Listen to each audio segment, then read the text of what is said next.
క్రీస్తునందు ప్రియులారా, మీకు శుభములు వందనములు తెలియజేస్తున్నాను. అనుదిన ధ్యానమునకు స్వాగతం. ద్వితీయోపదేశ కాండము 8వ అధ్యాయం ఈ దిన మన ధ్యానాంశంగా ఉంది. 2వ వచనం నేను చదువుతున్నాను. మరియు నీవు ఆయన ఆజ్ఞలను గైకొందువో లేదో, నిన్ను శోధించి నీ హృదయంలో ఉన్నది తెలుసుకొనుటకు నిన్ను అనుచు నిమిత్తమును అరణ్యములో ఈ 40 సంవత్సరములు నీ దేవుడైన యెహోవా నిన్ను నడిపించిన మార్గం అంతటిని జ్ఞాపకం చేసుకొనుము. ఐగుప్తు నుంచి విడుదల పొందిన మన పితరులు కనానుకు చేరే వరకు ఆ మార్గం అంతటిలో, ప్రయాణం అంతటిలో జరిగిన అద్భుతాలు లేదా శోధించిన విధానం, దేవుని యొక్క కోపము రగలటం, మోషే ప్రార్థనలు చేయటం, ఇదంతా మనం ఎరిగి ఉన్నాం. అయితే ఈ రోజున ఒక అద్భుతకరమైన విషయం ఏంటంటే, నీ హృదయంలో ఉన్నది తెలుసుకొనుటకు దేవుడు అనుమతిస్తున్నటువంటి ఒక శోధన. వాస్తవంగా మరికొన్ని లేఖనాలు మనం ఎరిగి ఉన్నాం. దేవుడు ఎవరిని శోధించడని, లేదా ఆ స్థాయికి మించినటువంటి శ్రమలు అనుమతించడని. దట్స్ గుడ్, అది మంచిది. అయితే ఈ కోణంలో మనము వాక్యాన్ని ఆలోచన చేయాలి. శ్రమల మధ్యలో మాత్రమే ఒక భక్తుని లేదా విశ్వాసి నిజస్వరూపం బయటపడుతుంది. అతడు మాత్రమే కాదు, లేదా ఆమె మాత్రమే కాదు, తమతో ఉన్న స్నేహితులందరి స్వభావం కూడా తెలిసేటప్పుడే. బెస్ట్ ఎగ్జాంపుల్ చెప్పాలంటే యోబు భక్తుడు. అతని జీవితంలో ఎవరు ఎప్పుడు ఊహించని ఘోరమైనటువంటి పరిస్థితుల గుండా యోబు వెళ్ళినప్పుడు 3 గుంపులుగా చేసి మనం మాట్లాడాలి. ఒకటి, శ్రమ అనుభవిస్తున్న యోబు మాటలు. ఆ శ్రమను దగ్గర నుంచి చూస్తూ భరిస్తున్నటువంటి కుటుంబ సభ్యురాలైనటువంటి భార్య మాటలు. దూరం నుండి వచ్చి యోబును నిదానించి చూసి అతనితో పాటు కాస్త బాధపడి ఆ తర్వాత నోరు తెరిచి యోబు మీద విరుచుకుపడి మాట్లాడిన 3 ప్రాణ స్నేహితుల మాటలు. యోబు జీవితంలో శ్రమ రాకమునుపు యోబు భార్య ఎటువంటిదో, యోబు స్నేహితులు ఎలాంటివారో, యోబు కూడా ఎలాంటివాడో మనకు తెలియదు. శ్రమ తర్వాత మొదటి అధ్యాయంలో 21-22 వచనాలు అంటుంది యోబు గురించి, నేను నా తల్లి గర్భంలో నుండి దిగంబరినే వచ్చి తిని, దిగంబరిని అక్కడ తిరిగి వెళ్ళదను. యెహోవా ఇచ్చను, యెహోవా తీసుకొని పోయాను, యెహోవా నామముకు స్తుతి కలుగును గాక. ఈ సంగతులలో ఏ విషయమందును యోబు ఏ పాపమును చేయలేదు, దేవుడు అన్యాయం చేసినని చెప్పలేదు. అతని జీవితంలో ఆస్తిపాస్తులన్నీ నాశనమైన, 10 మంది పిల్లలు మరణించిన, ఇంకా దేవుని హత్తుకొని ఉండడం చూసి శరీరమంతా రోగములతో మొత్తిన, ఇక చివరికి ఆ భార్య అంటది కదా, ఇంకా నీవు యథార్థతను వదలకుందువా.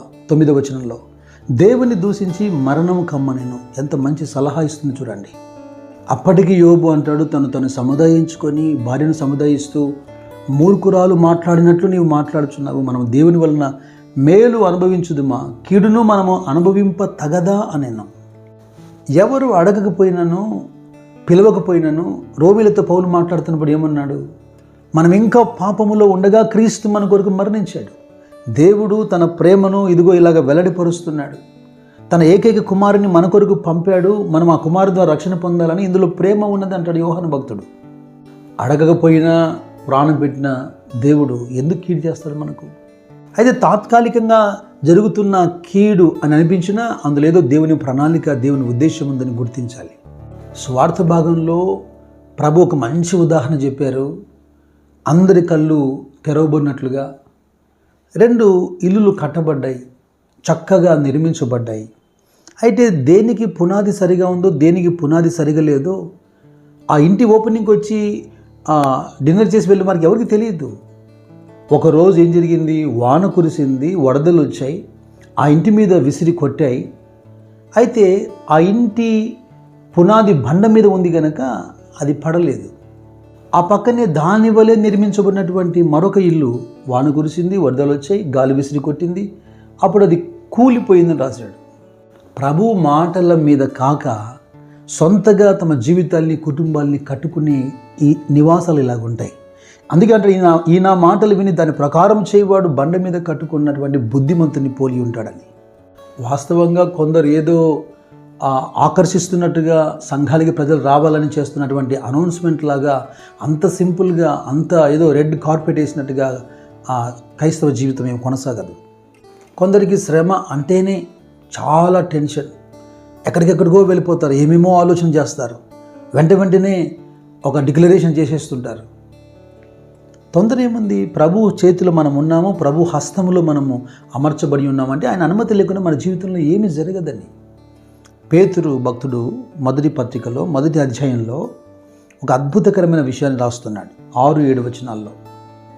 ఇందువలన మీరు మిక్కిలి ఆనందించుతున్నారు, కానీ అవసరమును బట్టి, ఈ మాట బాగా వినండి, అవసరమును బట్టి నానా విధములైన శోధనల చేత ప్రస్తుతమున్న కొంచెము కాలము మీకు దుఃఖము కలుగుచున్నది. నశించిపోవు సువర్ణము అగ్ని పరీక్ష వలన శుద్ధపరచబడుచున్నది కదా, దానికంటే అమూల్యమైన మీ విశ్వాసము ఈ శోధనల చేత పరీక్షకు నిలిచినదై యేసుక్రీస్తు ప్రత్యక్షమైనప్పుడు మీకు మెప్పును మహిమయు ఘనతయు కలుగుటకు కారణమగును. అవసరమును బట్టి నీకు అనిపిస్తుంది, నేను చాలా విశ్వాసంలో ఉన్నాను, భక్తిలో ఉన్నాను, ఇక కదల్చబడను. మానవ స్వభావం ఎటువంటిది? అయితే ఓ చిన్నపాటి పరీక్షకు లోనైనప్పుడు మన ఆంతర్యంలో ఉన్న స్వభావం బయటకు వస్తుంది. సనుగుతామా, గొనుగుతామా, సంశయిస్తామా, ప్రభువుని విడిచిపెడతామా, లేదా దుఃఖపడి ఒక డిప్రెషన్లోకి వెళ్ళిపోతామా, ఎవరి మీదైనా నేరస్థాపన చేస్తామా, మనల్ని మనం దూషించుకుంటూ ఉంటామా, లేదా దేవుని పట్ల ఒక విశ్వాసతను కనుపరుస్తామా? ఈ లోకంలో బంగారం చాలా విలువైంది, అయితే అది కూడా అగ్ని పరీక్షకు లోనవుతుంది. వాటికంటే మీ విశ్వాసం గొప్పది. దేవునికి స్తోత్రం, హల్లెలూయా. దానికే అగ్ని పరీక్షించినప్పుడు మీ విశ్వాసానికి అగ్ని పరీక్ష అవసరం లేదా? కొంతకాలం ఏదో బాధగా మీకు అనిపిస్తుంది, అది అవసరం. మనకు తెలియదు, ప్రభు దృష్టిలో ఇది అవసరం అని అనుమతిస్తున్నాడు కొంతవరకు. అందుకలా భక్తుడు రాశాడు, శోధించబడిన పిమ్మట నేను సువర్ణముగా మారుదునని.